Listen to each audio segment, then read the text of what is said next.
Step off the bike, unless you want me to assume you're more trouble than you look." Faulkner's hand was already on his holster before he finished the sentence. He circled the Ducati like it was evidence at a crime scene, a smirk pulling at the corner of his mouth. Candace Bishop stepped off the Ducati without a word. She neither struggled nor raised her voice. She just stood there in her black tank top with both hands visible. Around them, the quiet streets of Cedarwood Heights watched in silence. What Officer Faulkner couldn't have known was that the woman he treated like a criminal had spent 15 years ensuring people like him faced their deserved consequences. Before continuing, comment where in the world you are watching from and make sure to subscribe, because tomorrow's story is one you can't miss. The cemetery was quiet at 7 in the morning. Candace Bishop stood at her mother's grave for exactly 11 minutes. She knew because she counted. That was something the Army had done to her. Turned her into a woman who counted everything. Steps, seconds, the number of breaths between gunshots. She hadn't decided yet if that was a good thing. She placed a single white carnation against the headstone. Her mother had loved carnations. Candace didn't cry. She hadn't cried in a long time. She just stood there in the early Florida heat, in her black riding jacket and gloves, and let herself feel the weight of the day. Happy anniversary, Mama. Then she walked back to her motorcycle. The Ducati Panigale V4 was cherry red and built like something that belonged on a racetrack. Candace had bought it 2 months ago, right at the start of her medical leave, with the first real money she'd spent on herself in 15 years of Army pay. The ankle was fully healed now. The surgery had gone well. The physical therapy had done its job, and the doctors had cleared her weeks ago. She had nothing left to recover from. She was simply finishing out the last days of her leave before reporting back to base. And the Ducati had become the best part of every single one of those days. It was hers, completely and only hers. No orders, no mission briefings, no one telling her where to point herself. Just the road and the engine and the morning air moving around her at whatever speed she chose. For 1 hour every day, she wasn't a soldier counting down the days until she went back.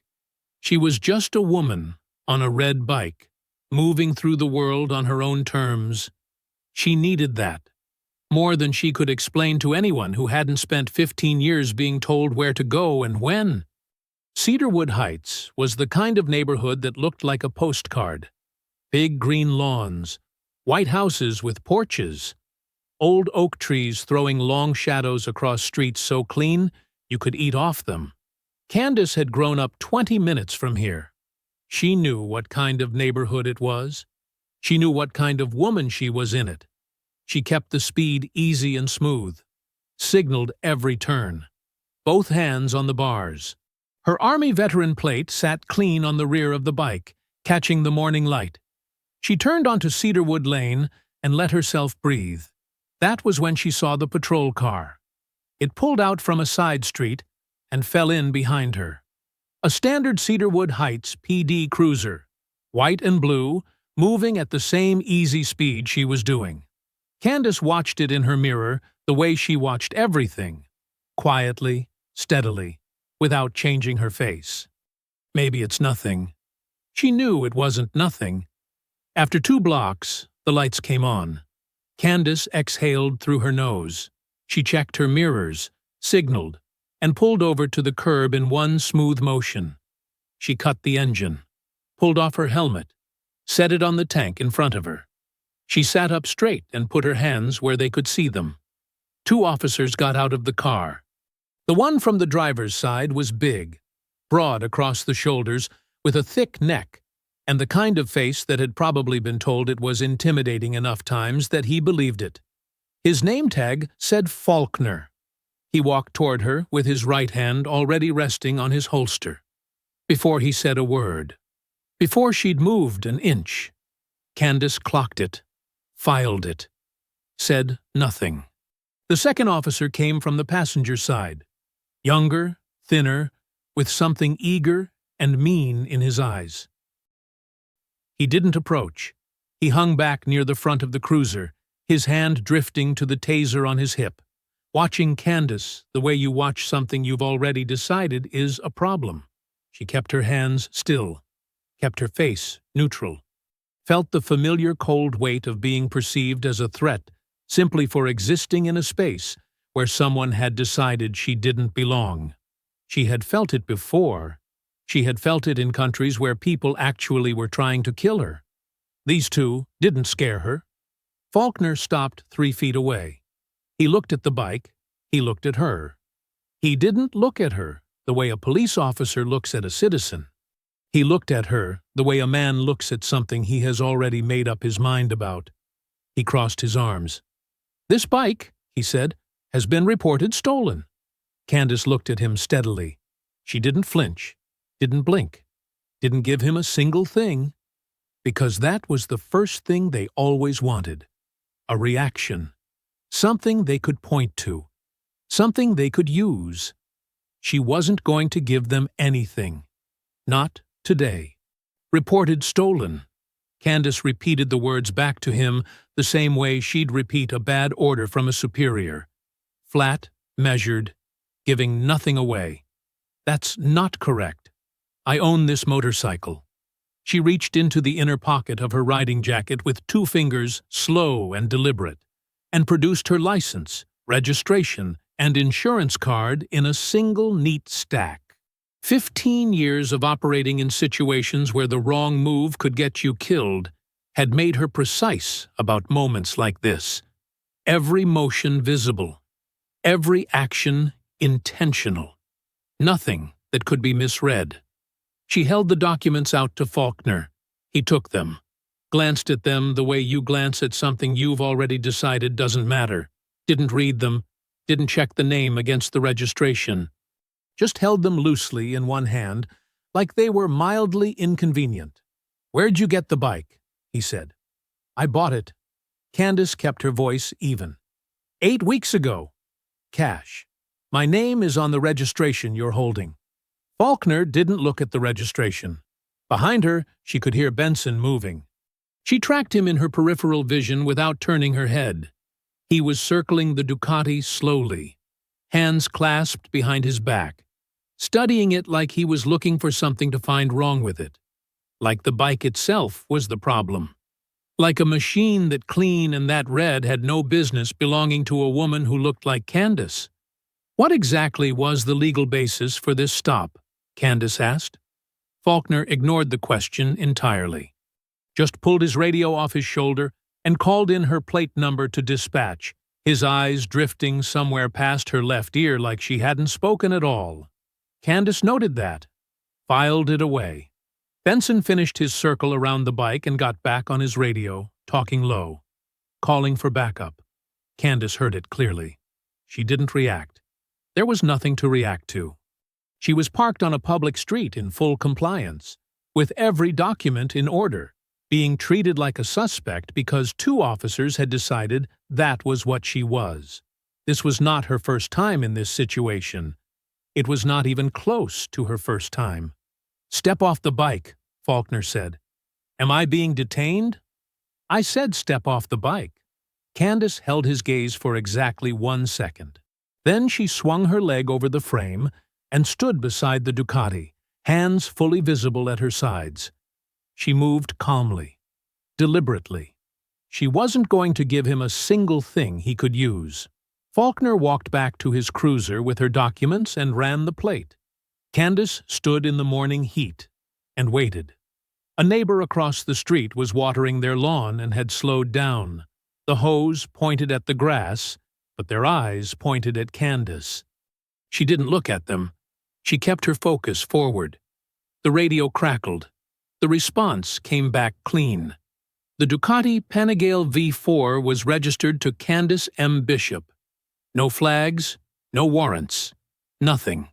Candace watched Faulkner's jaw tighten just slightly as he listened to the response. Watched him process the information. Watched him decide in real time that it didn't matter. He walked back toward her, handed her documents back without a word about what dispatch had just confirmed. "Got a call," he said. Neighbor reported a suspicious motorcycle riding through the area. Suspicious how? Just suspicious. That's not a legal basis for a continued stop, officer. Something shifted behind his eyes. Not uncertainty. Not yet. Just irritation. The irritation of a man who was used to people accepting whatever he said and moving on. "You got priors?" he said. The word hung in the air between them. Priors? Like it was a reasonable follow-up to a clean plate return on a bike registered in her name. Like the answer to that question had anything to do with anything happening on this street right now. Like it was a question he would have asked anyone. Candace knew he wouldn't have asked anyone. She looked at him steadily, took in the set of his shoulders, the hand still resting on his holster, the flat certainty in his face. The face of a man who had been doing this for a long time and had never once been made to answer for it. She let the silence sit for just a moment. Then she said, "No." A beat. "Do you?" The air changed. Just like that. Something went out of it. The easy confidence Faulkner had carried since he stepped out of that car. His eyes narrowed. His chin came up. And Candace Bishop looked right back at him and didn't move a single muscle. Faulkner stepped toward her. "Watch your tone," he said. Candace didn't move, didn't blink, just looked at him with the same steady calm she'd used in rooms where the stakes were considerably higher than this one. Benson came in from the side, moving fast, like he'd been waiting for a reason. "Hands on the hood," he snapped. "Right now. Let's go." Candace looked at the hood of the patrol car. Then she looked at Benson. Then she placed both palms flat on the warm metal surface, fingers spread, slow and deliberate. She complied. She always complied with the physical directions. That wasn't the battlefield. The battlefield was what came next. She straightened up as much as the position allowed, squared her shoulders, and spoke in a clear, carrying voice, loud enough for the neighbor across the street to hear, loud enough for the woman on the porch 2 houses down who had just stepped outside with her coffee. "I am complying under protest." Her voice was steady as a ruler. "I am recording this interaction. I have broken no law. I am Sergeant First Class Candace Bishop, United States Army, currently on leave. I am also a JAG-certified legal advocate, and I am formally invoking my right to know the legal basis for this continued detention." Faulkner's face went red. "Nobody asked you to make a speech," he said. "Close your mouth. That's not a legal instruction, officer." "I heard what you said." Candace kept her palms flat on the hood and kept her eyes forward. "And I'm telling you, clearly and on the record, that I am recording this stop and that I expect a lawful answer to a lawful question." Faulkner moved to her left side. She could feel him in her peripheral vision, close now, too close, the kind of close that was meant to intimidate rather than manage. He reached out and closed one hand around her wrist. "Here's what's going to happen," he said. "You're going to stop talking, and I'm going to—" "I'd take your hand off her." The voice came from Candace. Quiet, certain, not a threat, something colder than a threat. A statement of fact delivered by someone who had already calculated the consequences and found them acceptable. Faulkner didn't let go, but he slowed down. "You have been recording this stop," Candace said, "since the moment you pulled up behind me on Cedarwood Lane." "So have I.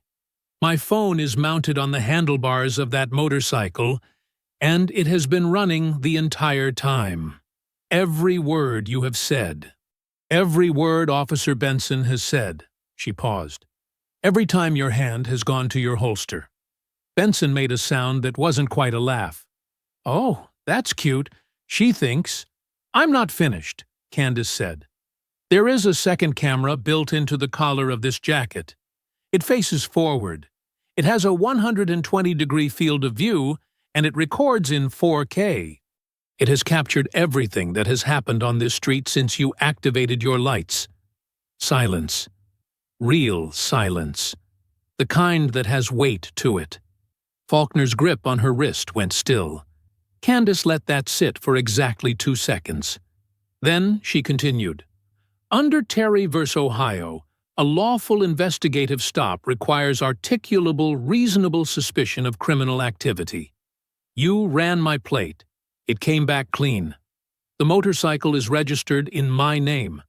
At that point, the legal basis for this stop was exhausted. She kept her voice completely level, the same tone she used briefing JAG cases in the field. Under Rodriguez v. United States, you cannot extend a stop beyond its original purpose without independent reasonable suspicion of a separate offense. You have no such suspicion. Which means that every second I have been standing here since that plate returned clean is an unlawful seizure under the Fourth Amendment of the United States Constitution. She turned her head and looked directly at Faulkner.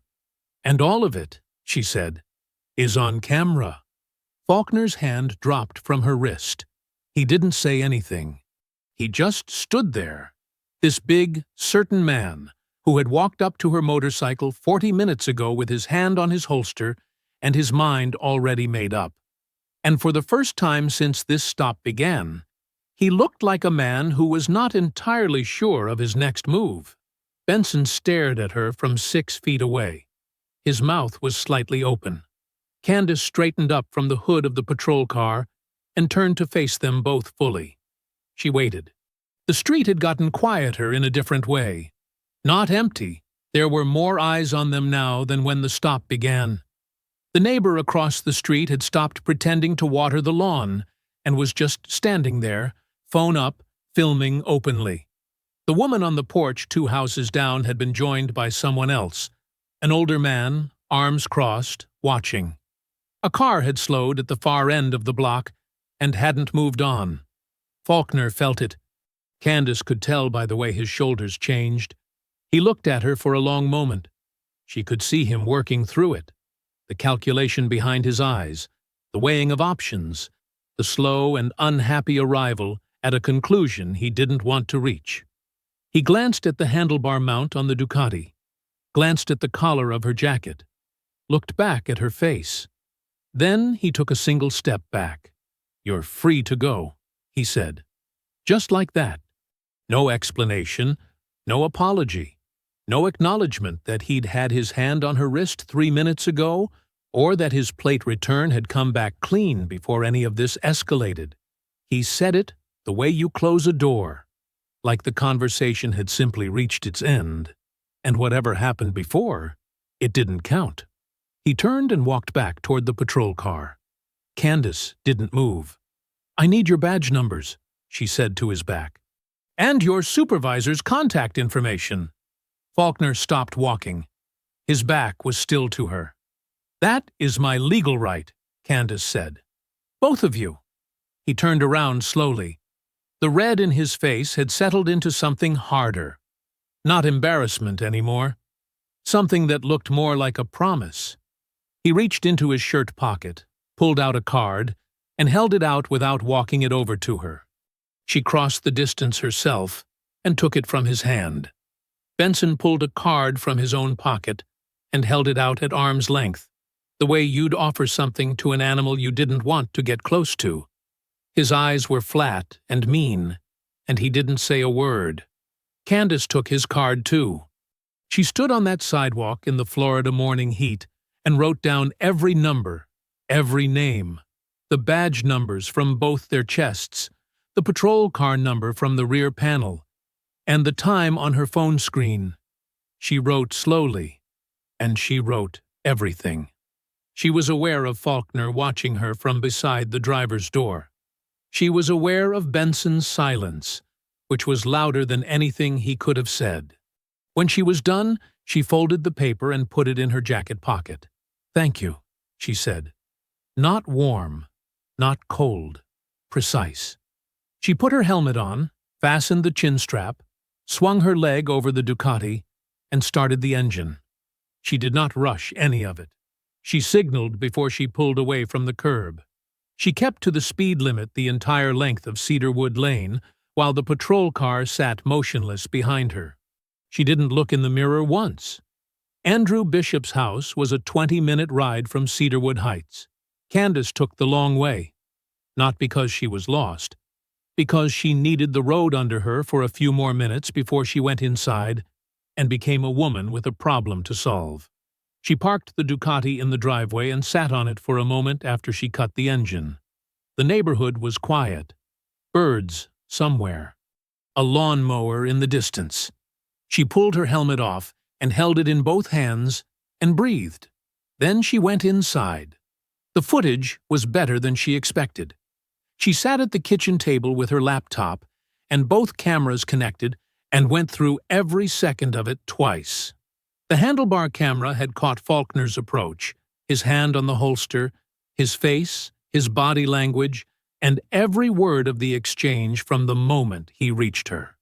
The jacket camera had captured everything from the front. Her hands on the hood, Faulkner's grip on her wrist, Benson's position, the arrival of the neighbors, all of it. The audio was clean. Every word was clear. She watched herself cite case law at two officers who had no response to any of it. She watched Faulkner's hand drop. She watched his face change. She closed the footage window and opened a new document. Formal complaint. Cedarwood Heights Police Department. Internal Affairs Division. She typed steadily and without pause for 40 minutes. Every fact in order. Every timestamp documented. Every violation named correctly. When she was done, she read it back once, made 2 small corrections, and saved it. She would submit it first thing in the morning. She closed the laptop and looked out the kitchen window at the driveway, where the red Ducati sat cooling in the afternoon sun.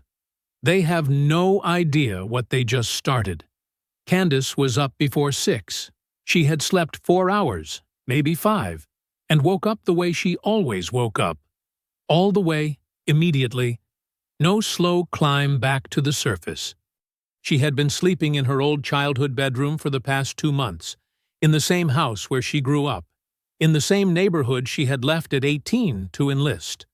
When the doctors cleared her for leave, coming back to Andrew's house had been the only decision that made any sense. 90 days was too long to spend alone in a hotel, and too short to justify renting somewhere. Her father had her old room ready before she even landed. She had been here since day 1 of her leave. She would be here until the last day of it. She made coffee in Andrew's kitchen, sat at his table, and read through her complaint one final time. It was good, precise, and thorough, and every claim in it was supported by footage she had saved in 3 separate places. She had the complaint drafted, the video files attached, and the Internal Affairs email address pulled up on screen. Her finger was hovering over the send button when she heard it. The familiar creak of the hallway floorboards, the slow, heavy footsteps that had been the soundtrack of her entire childhood. The sound of Andrew Bishop moving through his house when something was sitting on him wrong. She had heard that walk after her mother got sick. She had heard it the night before Candace shipped out for her first deployment. She heard it now. Andrew appeared in the kitchen doorway in his robe and slippers. He had his phone in one hand and his reading glasses pushed up on his forehead, which meant he had been up for a while before she heard him move. His face was tight in a way she hadn't seen since her mother's funeral. "Don't submit that yet," he said, nodding at her laptop. "Something's happened." She pushed her coffee to one side and turned the laptop to face the wall. "Sit down, Dad." He sat. She listened without interrupting. That was another thing the Army had trained into her. The ability to receive bad information without letting it show on her face, even when there was no one in the room to see it. Though in this case, there was someone. Her father was watching her the whole time he talked, the way he had always watched her. looking for the thing she was trying not to show. Andrew told her first about the video. The neighbor across the street, the one who had been filming openly on his phone, had posted 4 minutes of footage the previous evening. Not the whole stop, just the end of it. Candace citing case law, Faulkner's hand on her wrist, Benson's flat, contemptuous stare, and the moment Faulkner stepped back and told her she was free to go. 40,000 shares. In 6 hours. "Okay," Candace said. "That's not the part you need to worry about," Andrew said. She waited. Faulkner had filed his report the previous afternoon, hours before the video went up, hours before Candace had even finished typing her complaint. He had gotten there first, had sat down at his department computer while Candace was still riding home on the Ducati, and had put his version of events on the official record before she could put hers anywhere. Candace pulled up the department's public statement on her laptop, while Andrew talked. Chief Archer Aldrich had released it at 9 o'clock the previous evening, after the video had already started spreading, which meant he had seen it and written his response to it carefully. She read it slowly. The statement said that Officers Faulkner and Benson had conducted a lawful investigative stop in response to a citizen complaint about a suspicious motorcycle. It said the subject of the stop had been uncooperative and had escalated the encounter through threatening and erratic behavior. It said the department stood fully behind its officers, and at the very bottom, in 2 short sentences clearly meant to preempt the footage entirely, it noted that both officers' body cameras had experienced a technical malfunction during the stop and that the recordings were inconclusive. Both cameras, same stop, same malfunction. Candace stared at those 2 sentences for a long moment. Candace. Andrew leaned forward across the table. "There's more." She closed her eyes for exactly 1 second. Opened them. Someone connected to the police union. Andrew didn't have a name yet, just a source he trusted.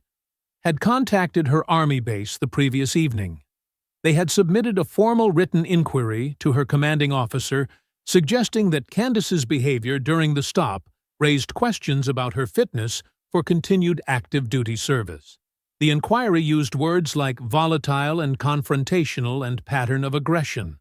The silence that followed lasted about 4 seconds. "They contacted my base," Candace said. "Last night, before the statement even went out." She looked at her father across the table. In the house where she had grown up.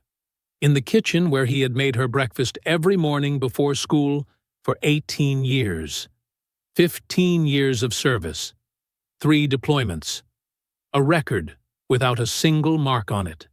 And in less than 24 hours, 2 officers who had illegally detained her on a public street had filed a false report, convinced their chief to back them publicly, buried their own evidence behind a malfunction story, and reached all the way to her military career. All because she knew her rights.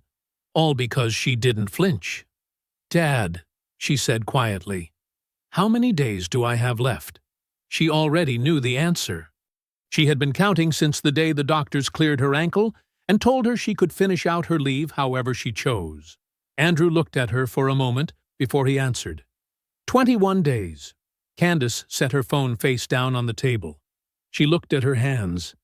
The same hands that had drafted legal briefs in the field, loaded magazines in the dark, held things together when everything around her was coming apart.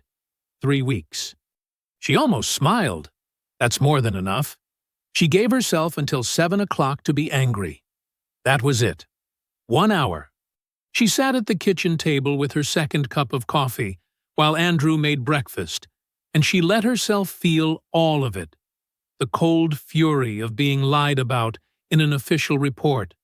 The particular violation of having her military record used as a weapon against her.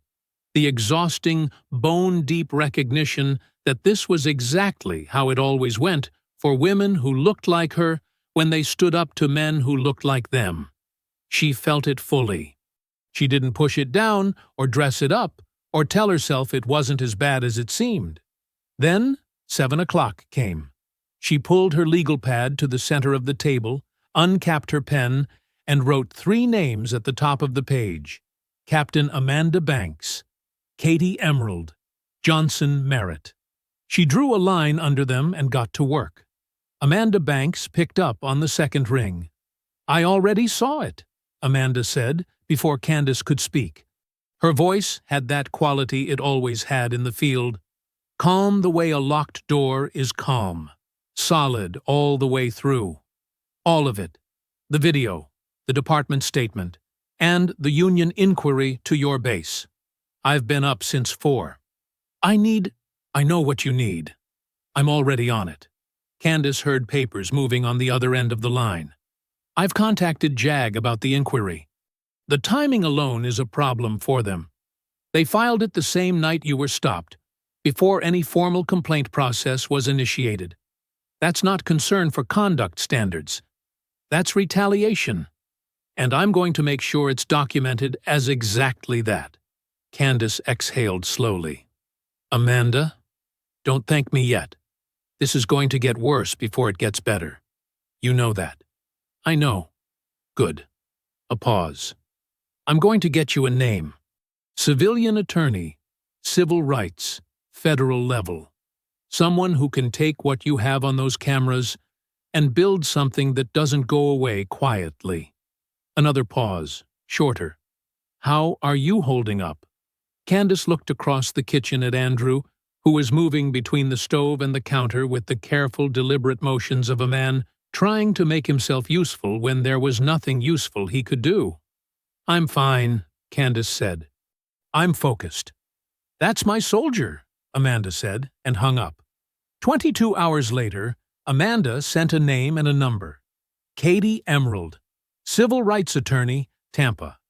Call her. Candace called. Katie answered with the kind of professional directness that skipped pleasantries entirely and went straight to substance. Candace walked her through the full stop. Every detail in order from the moment the lights came on to the moment she rode away. Katie listened without interrupting, which Candace respected immediately. When Candace finished, Katie said, "Send me both recordings. Unedited, full length tonight." Candace sent them within the hour. Katie called back the next morning. "I've watched everything twice," she said.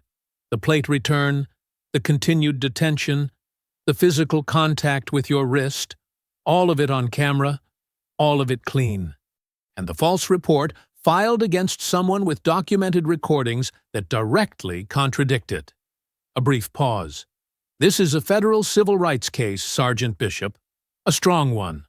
I'd like to represent you." Candace said, "When can you start?"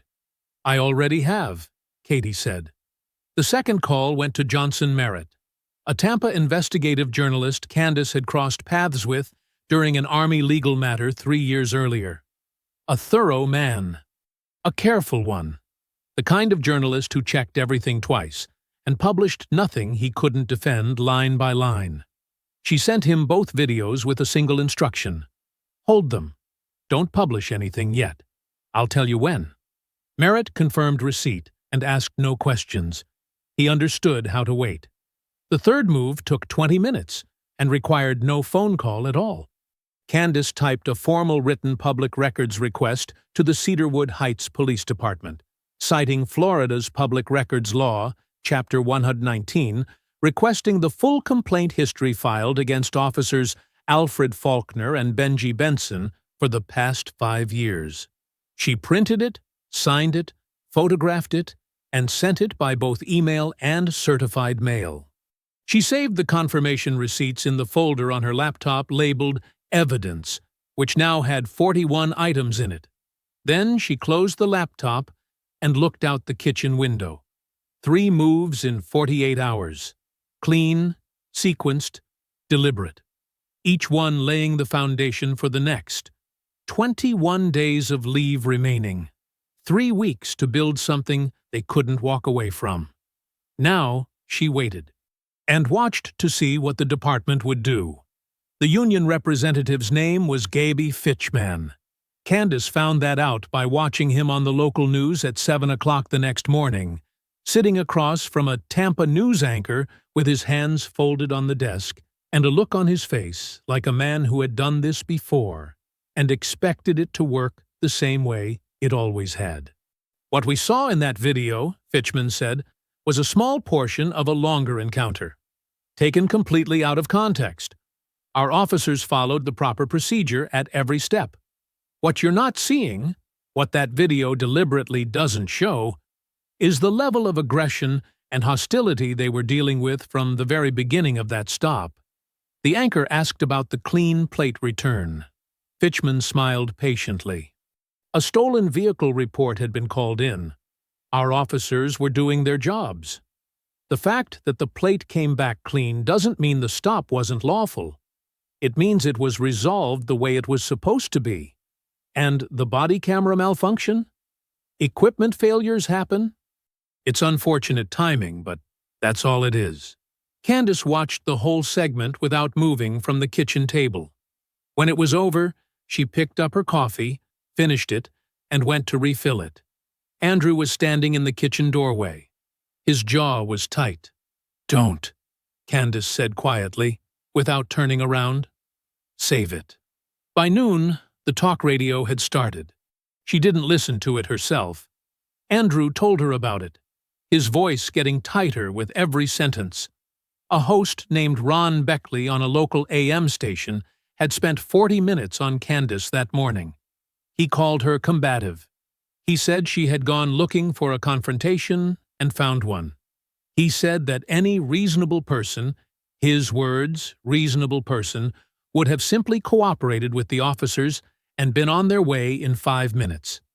"She wants to throw legal terminology at two cops doing their jobs," Beckley said, according to Andrew, "because she thinks that makes her special. It doesn't make her special, it makes her difficult." Candace wrote down the name Ron Beckley on her legal pad, underlined it once. The social media campaign started quietly and built fast. She found the first post at 2 in the afternoon, an anonymous account with a stock photo for a profile picture and 11 followers, describing Candace as a troubled soldier who was using her medical leave to pursue a personal vendetta against law enforcement. The post had 400 shares. She found the second one an hour later. Different account, same pattern. This one suggested that her legal knowledge was rehearsed, that she had staged the stop deliberately, had ridden into that neighborhood specifically to provoke an encounter she could film. It had 1,000 shares and climbing. By evening, there were 11 posts she could identify, each one from a different anonymous account, each one hitting the same notes with the same language, in a way that didn't happen by accident. Volatile, aggressive, troubled. The same words from the union's inquiry to her base. The same words that Faulkner had put in his report. One post, the one that spread furthest, the one that made Andrew put his phone face down on the table and walk out of the room, said this: "A soldier with anger management issues is on leave in your neighborhood. Ask yourself, is that someone you feel safe around?" Candace read it twice, felt the specific cold burn of it, the way it was crafted to make her race and her service work against her simultaneously, to turn the thing she had spent 15 years building into evidence of danger rather than proof of character. She screenshotted it, saved it to the folder. She screenshotted all of them.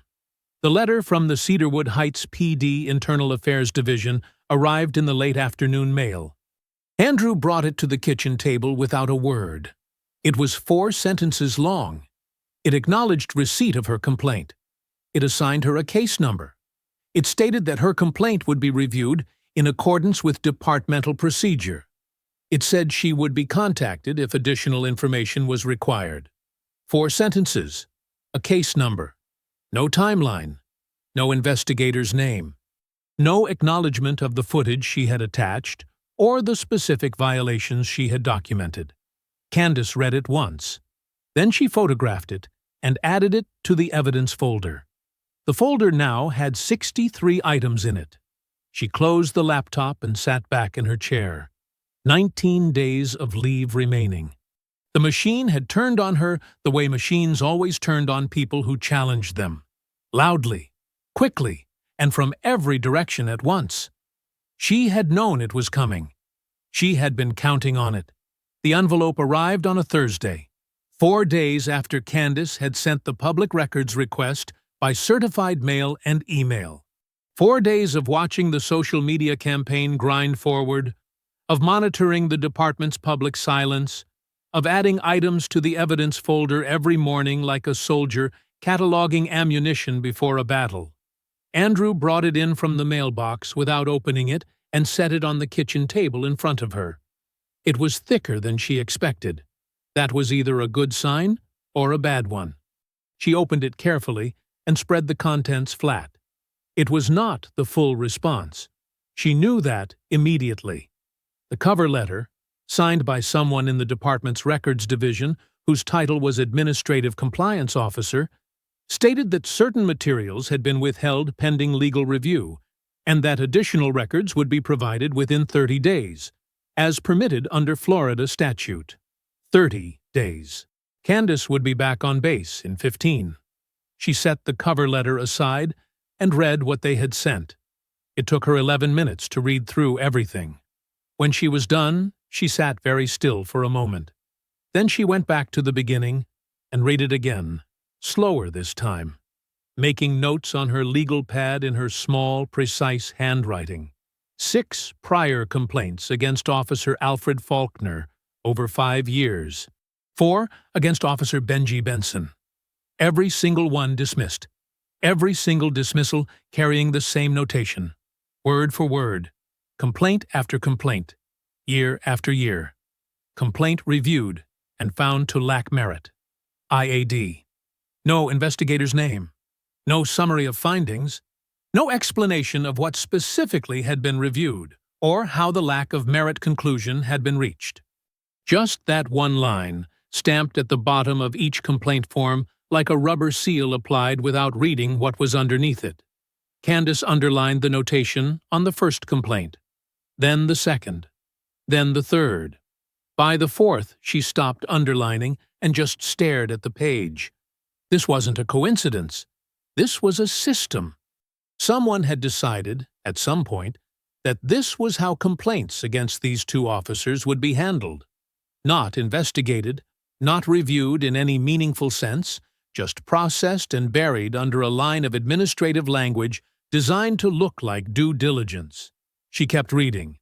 3 of Faulkner's 6 complaints had been filed by black motorists. She noted that, without comment, just wrote the number on her legal pad and circled it.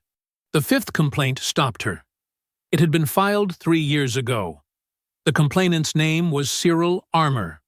Age listed as 68 at the time of filing, which put him at 71 now. Address: 44112 Birchwood Drive, Cedarwood Heights. 2 streets from where Candace had been stopped. She read his complaint slowly.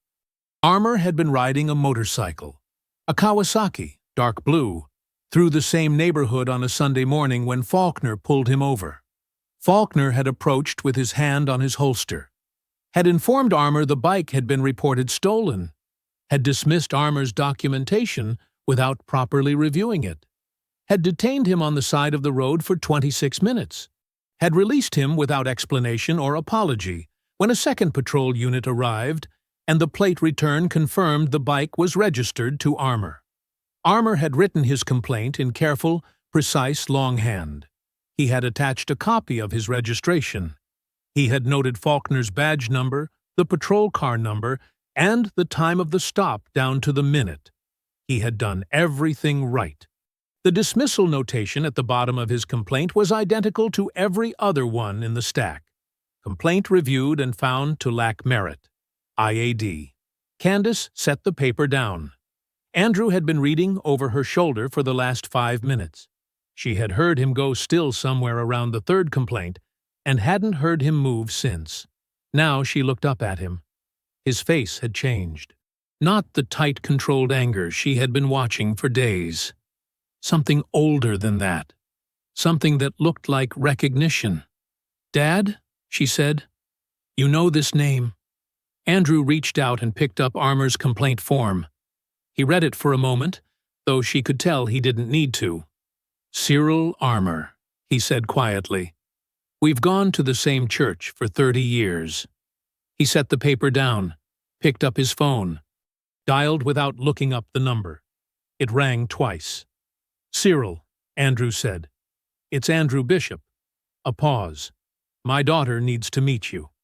Sirill Armour's house was exactly 2 streets from where Candace had been stopped. She noticed that when she turned onto Birchwood Drive the following morning.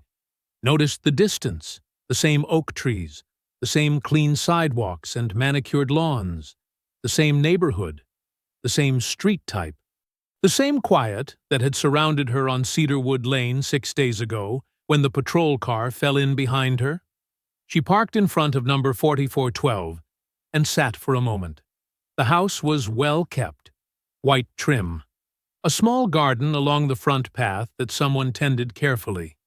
A wooden rocking chair on the porch that had the settled, permanent look of something used every day.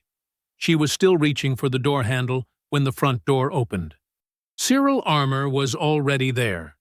He was a tall man, broad through the shoulders in the way of someone who had been athletic once and still carried the frame of it. 71 years old, with close-cropped white hair and reading glasses hanging from the collar of his shirt. He looked at Candace from the porch with an expression she recognized, the careful, measuring look of someone who had learned not to extend trust quickly because the cost of misplacing it was too high. She stepped out of the car and walked up the front path. "Mr. Armour," she said, "I'm Candace Bishop, Andrew's daughter." He studied her for a moment. Then something in his face shifted. Not quite relaxing, but settling, like a decision made. "I know who you are," he said. "I've seen the video." He pushed the screen door open. "Come inside." He led her to his kitchen table. It was already set for the conversation. That was the first thing she noticed. A manila folder sat in the center of the table, thick and worn at the edges, the way folders get when they've been opened and closed many times over many years.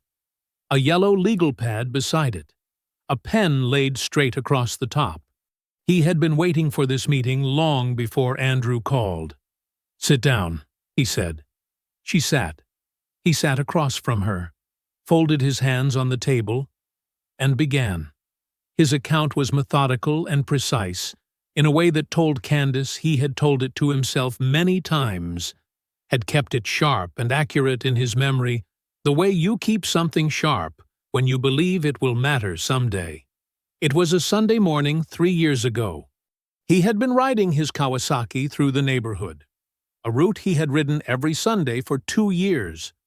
Faulkner had pulled out behind him on the same stretch of road where Candace had been stopped. Same lights, same approach. Hand on the holster before a single word was spoken. "The bike has been reported stolen." The same words. The exact same words. Armour had produced his license, registration, and insurance. Faulkner had held them without reading them, had run the plate, had received the clean return, had kept Armour standing on the side of that road for 26 more minutes while he waited for backup that wasn't needed for any lawful reason Candace could identify. When the second unit arrived and confirmed the plate, Faulkner had handed Armour back his documents and walked away. No explanation, no apology, nothing. Armour had filed his complaint that same afternoon. "I believed in the process," he said. His voice was even.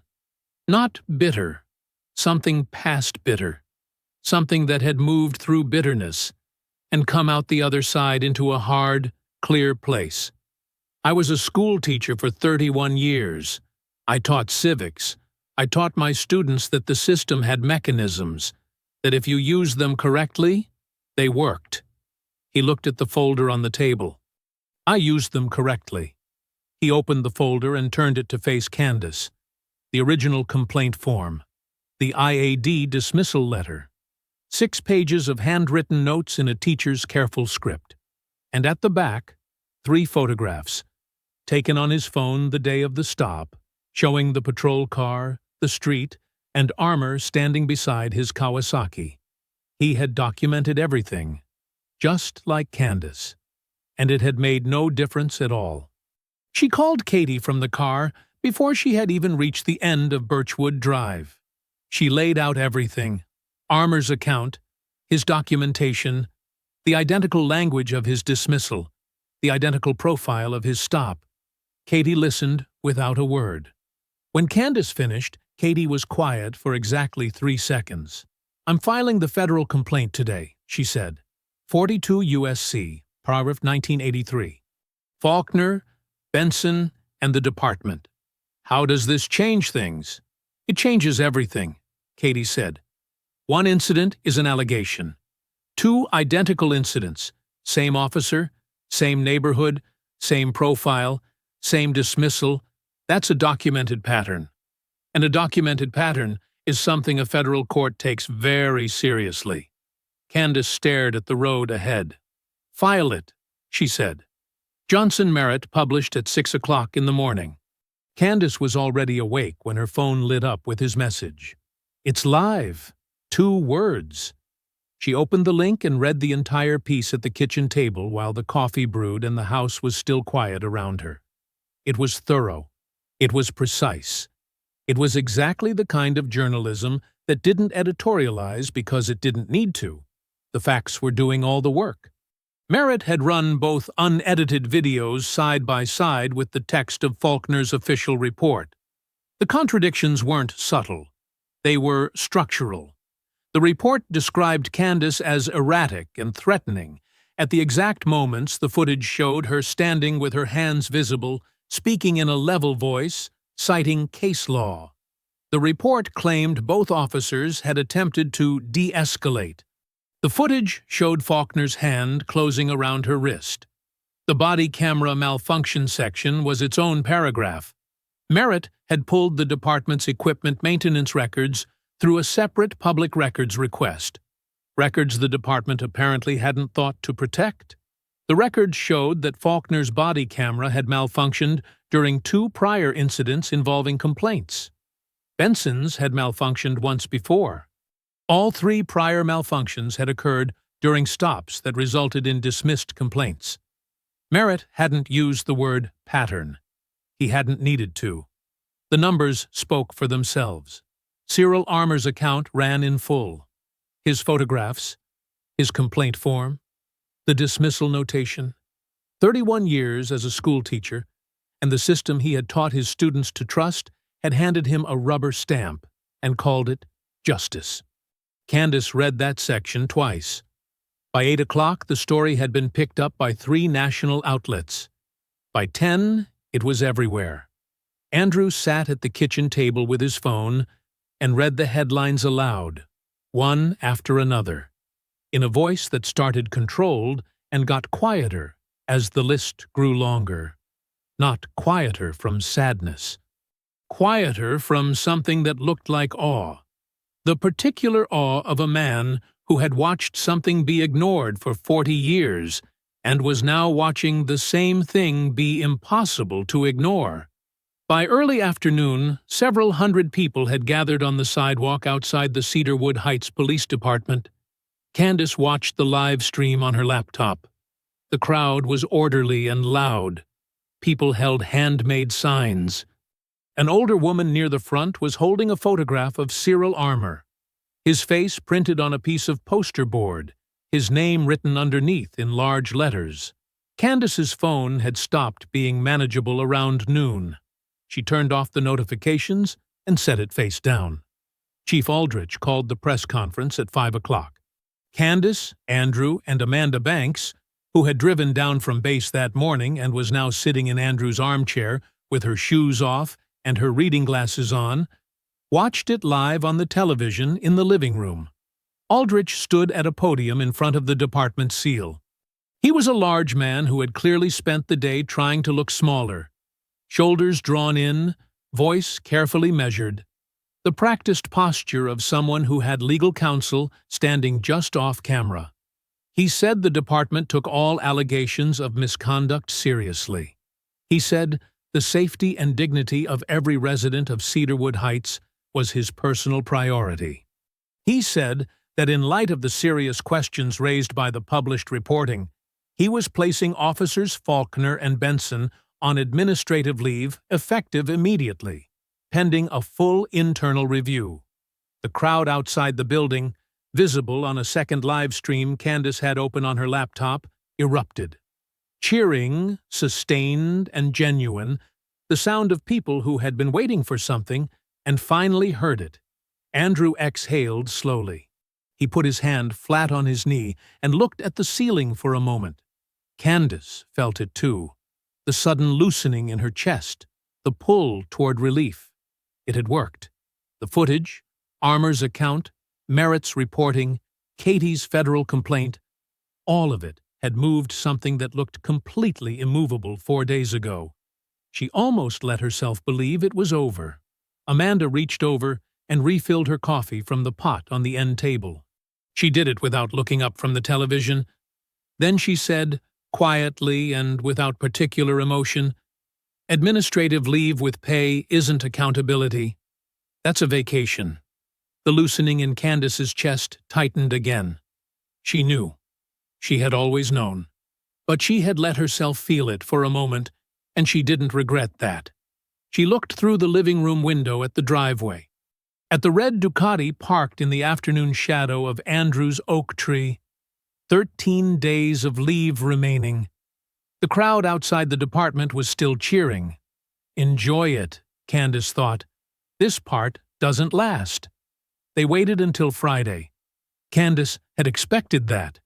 In her experience, institutions always buried their bad news on Friday afternoons, late enough that the morning news cycle had already closed, early enough to claim they hadn't delayed. By the time anyone organized a response, it was the weekend, and weekends had a way of cooling things down that Monday mornings rarely reversed. She was sitting at the kitchen table with Katie on the phone, and Andrew across from her when the department's press release hit her email at 4:47 in the afternoon. She read the subject line once, Internal Affairs Review, Findings and Determination. "It's here," she said. Katie said, "Read it to me." The report was 6 pages long and said almost nothing. The language was careful in the way that language is careful when it has been written by someone whose primary goal is to be unquotable.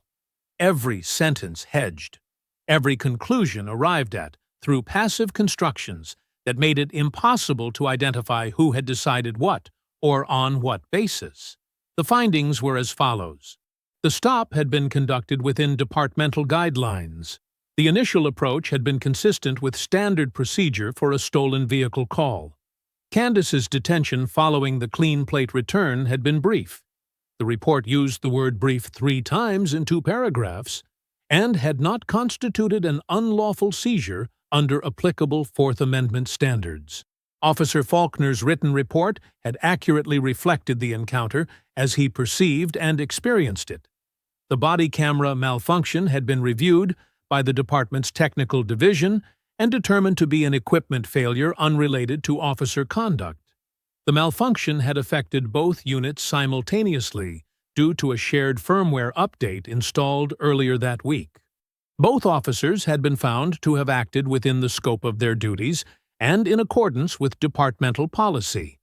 Effective immediately, Officers Faulkner and Benson were reinstated to full active duty. Candace read the last line twice. Then she set her phone flat on the table and looked at the ceiling for a moment. "They cleared them," she said. Katie's voice on the other end of the line was steady. "I know. Keep reading. There's a second document attached." The second document was addressed to the Florida Bar's Grievance Board.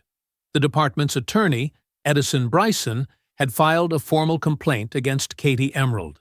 The complaint alleged that Katie had improperly obtained and publicly released confidential internal complaint records through her public records request, in violation of attorney conduct standards.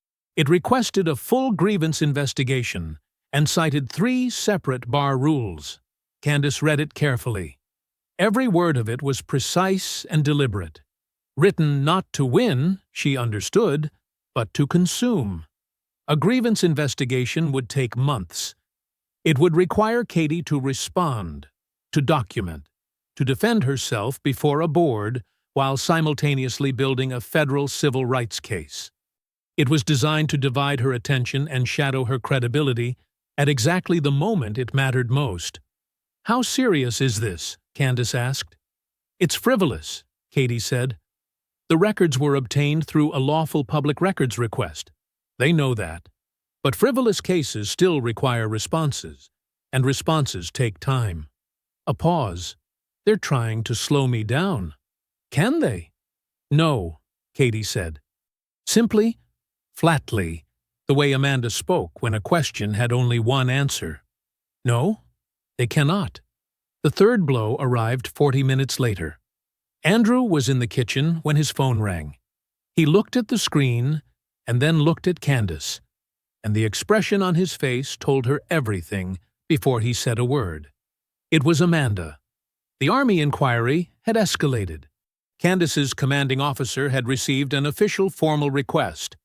Not an inquiry anymore, but a structured review, asking whether Candace's conduct during the stop was consistent with the standards expected of active duty personnel. The review had a response deadline. It was real, and it was moving, and it had enough institutional weight behind it now that Amanda's JAG contacts couldn't simply dismiss it without a formal response of their own. Candace's return to duty was no longer certain. The room was very quiet when Andrew put the phone down.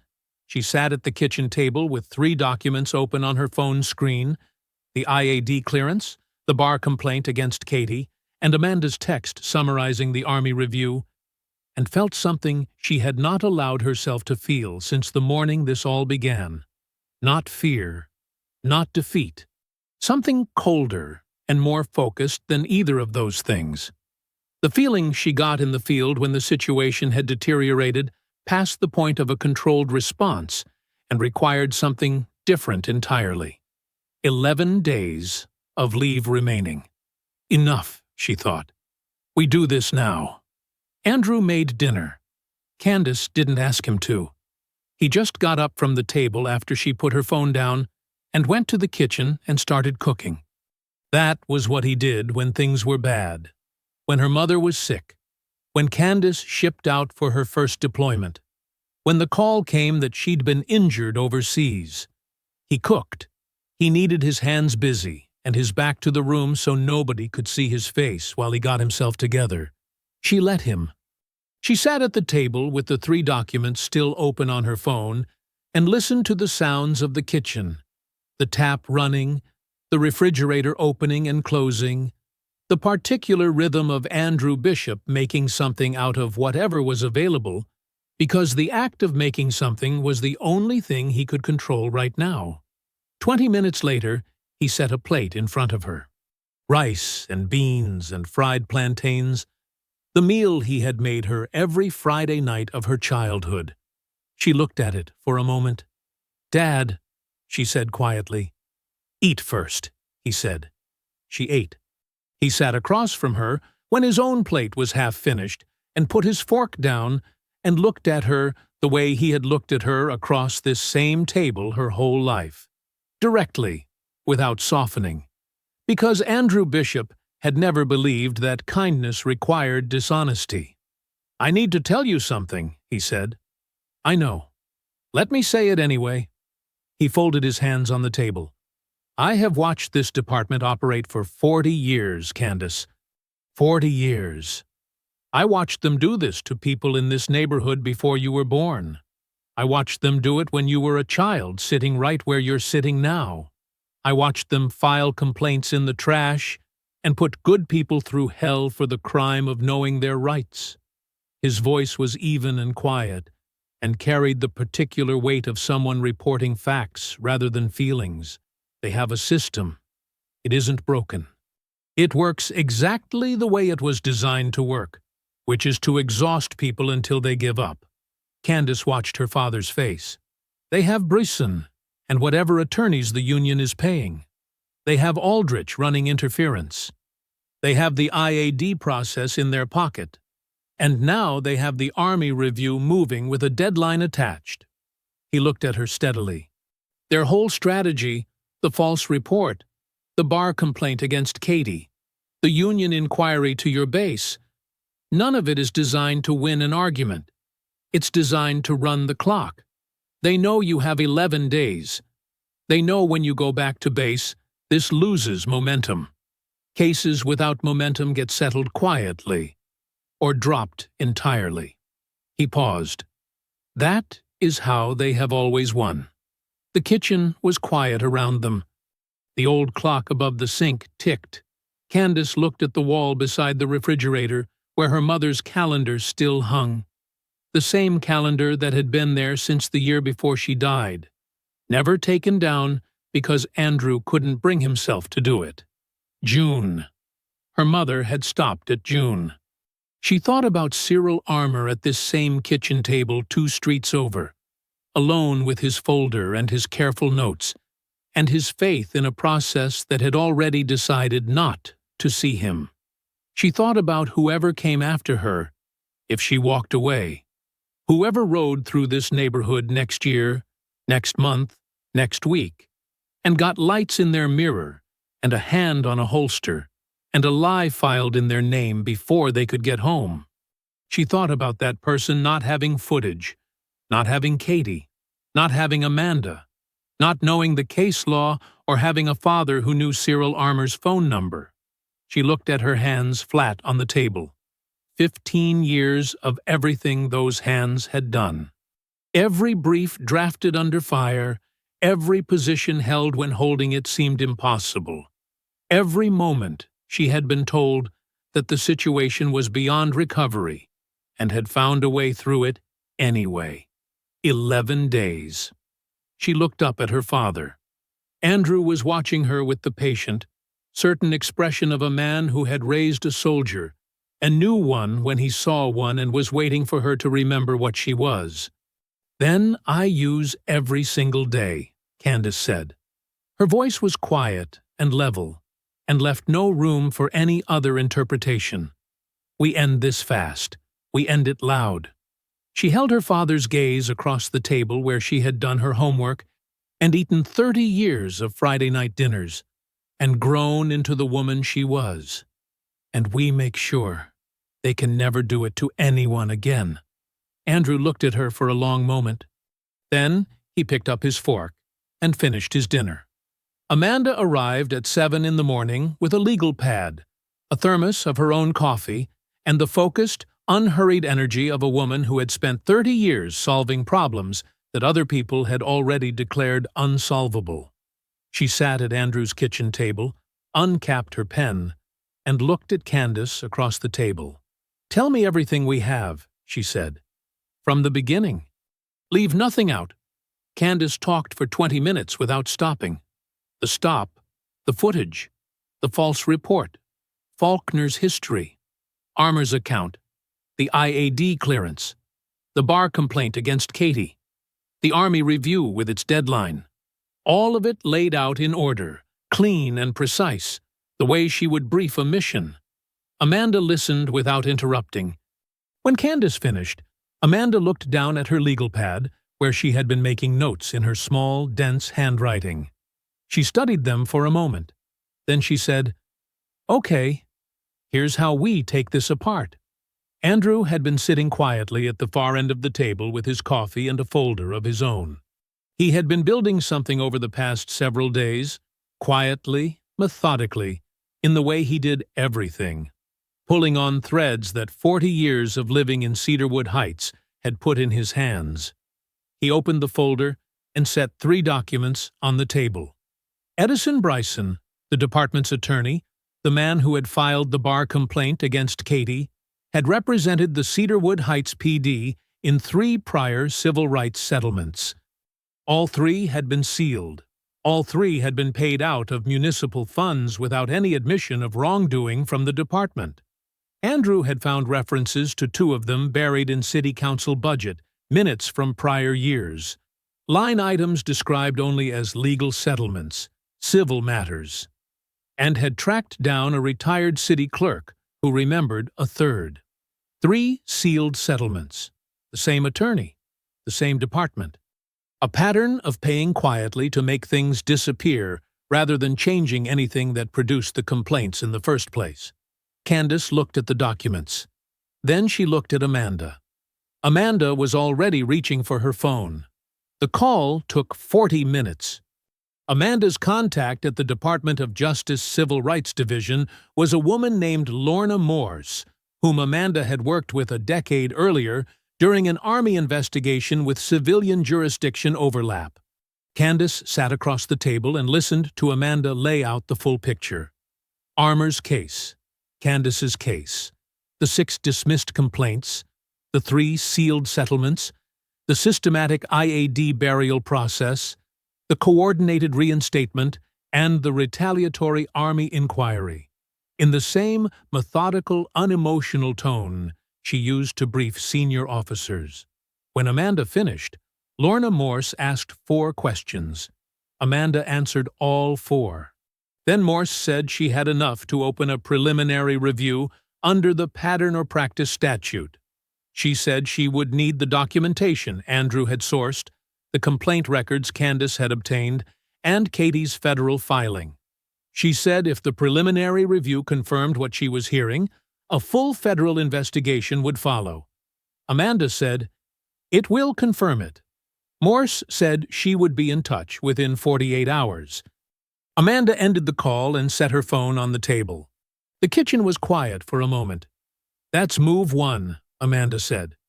Move 2 happened that same afternoon. Amanda's JAG contacts had been working the Army review since she first flagged it.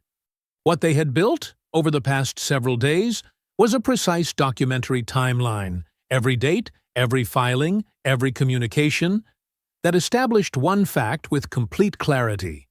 The Union's initial inquiry to Candace's base had been filed the same evening as the traffic stop, before Candace had submitted any formal complaint, before any conduct review process had been initiated through proper channels. The inquiry hadn't followed a complaint. It had preceded one. It hadn't been a response to Candace's behavior. It had been a preemptive strike designed to damage her standing before she could use it. That wasn't a conduct concern. That was retaliation. And retaliation against a service member for exercising constitutional rights was a problem the Army took seriously in a way that the Cedarwood Heights PD did not. Amanda filed the formal JAG response that evening. The Army review was suspended pending the federal investigation's findings. Candace's record, 15 years, untouched, was formally protected. Her return to duty date held. When Amanda told her, Candace sat very still for a moment. "It's not over," Amanda said immediately. "Don't let it feel over."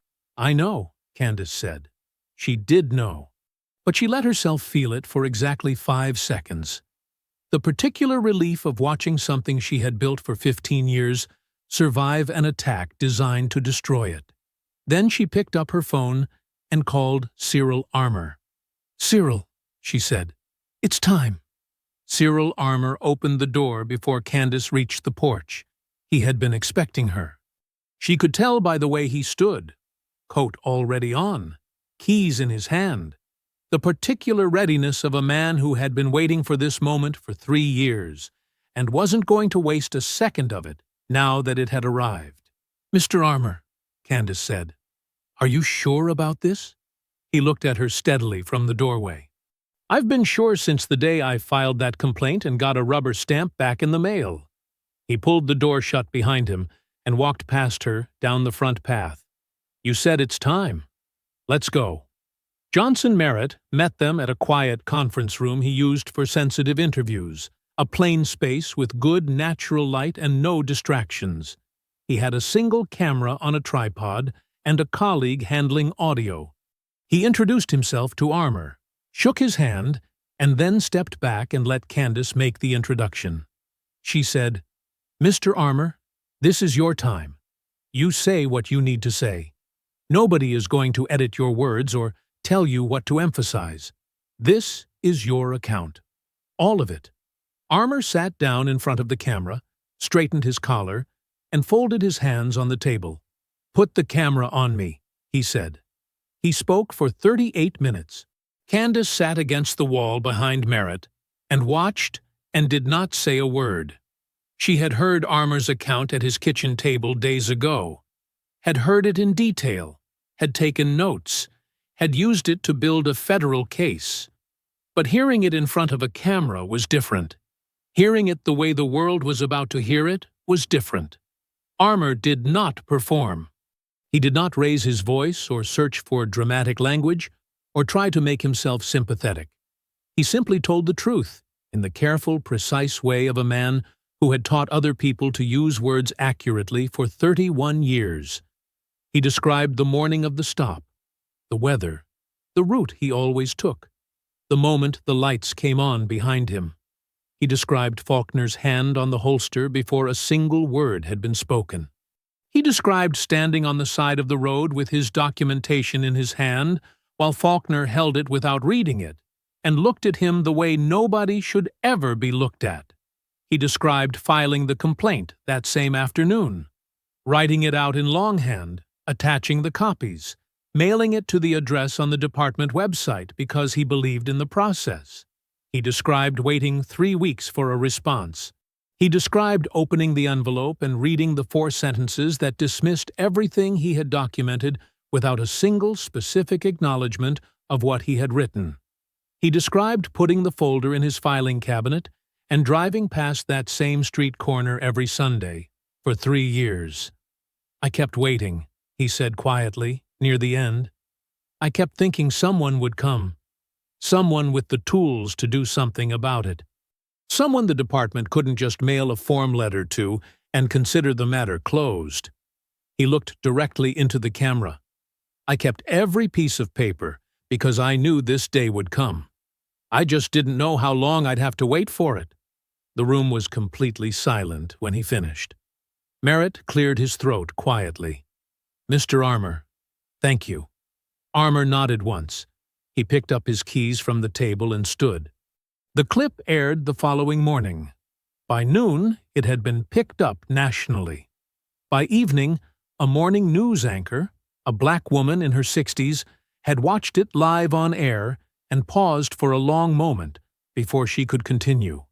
Candace watched it from Andrew's living room, watched Sirill Armour's face on the screen, watched 31 years of a schoolteacher's faith in a broken process sit quietly on camera and refuse to be anything less than completely dignified. Then she went to the kitchen. Andrew was already there. He had set his old camera on a stack of books at the end of the table, angled toward the chair where Candace always sat. He had adjusted the lamp twice for the light. He stepped back when she came in and looked at her. "Ready?" he said. "Yes," she said. She sat down. She looked into the lens. She thought about what she wanted to say and realized she didn't need to organize it. It was already organized. It had been organizing itself since the morning the lights came on behind her on Cedarwood Lane. She talked for 40 minutes. Her enlistment at 18, 3 deployments, the friends she had lost and carried, coming home to her father's house and buying a red motorcycle because she needed 1 hour a day that belonged only to her. What that Tuesday morning had meant. Riding to her mother's grave, riding home. The simple, uncomplicated freedom of it. What happened when the patrol car fell in behind her. What they tried to do to her record afterward. What they tried to do to Sirill Armour 3 years ago. What they would keep doing to the next person, and the person after that, if nobody made it stop. She looked directly into the camera at the end. "I have 8 days of leave left," she said. "I am going back to serve this country when those 8 days are done. And I am going to use every single one of them, making sure this department never does this to anyone again." Andrew stopped the recording. The kitchen was quiet. "Post it," Candace said. She was asleep before midnight. By the time she woke up, it had 3 million views. Veterans organizations had shared it. Civil rights groups had shared it. Gold Star families had shared it. Ordinary people had shared it with a single caption that required no elaboration. "Watch this." The consequences came fast. That was the thing nobody warned you about when you spent weeks building a case. The way the end, when it finally arrived, moved at a completely different speed than everything that had come before it. All that grinding, careful, methodical work. And then the walls came down in a matter of days, like they had never been walls at all. Faulkner was terminated on a Tuesday. Not suspended, not placed on extended leave. Terminated, the word used in the official department communication that Katie forwarded to Candace that morning, along with a single line of her own. Effective immediately. On the record. Permanent. The department's own attorney had advised Chief Aldrich that defending Faulkner against Candace's jacket camera footage in federal court was not a viable legal strategy. The footage was clean and complete, and directly contradicted every material claim in his official report. Falsification of an official report was not a gray area. It never had been. The department had spent 2 weeks pretending otherwise, and the arrival of the DOJ investigation had ended that particular pretense entirely. Faulkner's badge and service weapon were surrendered the same morning. His pension was placed under formal review pending the federal findings. Candace read the termination notice twice and set her phone down and looked out the kitchen window at the oak tree in the front yard and said nothing for a long moment. She had not expected to feel as much as she felt. Benson resigned 2 days later, before the department could move against him formally. Candace wasn't surprised. Benson had always been a man who ran toward easy targets and away from accountability. The resignation fit the pattern perfectly. What he discovered quickly was that resigning didn't close the door behind him. The DOJ investigation named him individually. A separate state-level review of the body camera malfunction pattern, which investigators had now traced back across 5 incidents involving both officers, not 3, resulted in a formal referral to the state attorney's office. The word being used in the referral, Katie told Candace, was evidence tampering. Benson had handed in his badge to escape consequences and walked directly into larger ones. Chief Aldrich announced his retirement on a Thursday morning. The announcement used careful language about decades of service and the right time to pass the torch. The City Council's response used equally careful language about transition planning and new leadership. Between those two careful statements, if you read them side by side the way Andrew did at the kitchen table that morning, the message was unmistakable.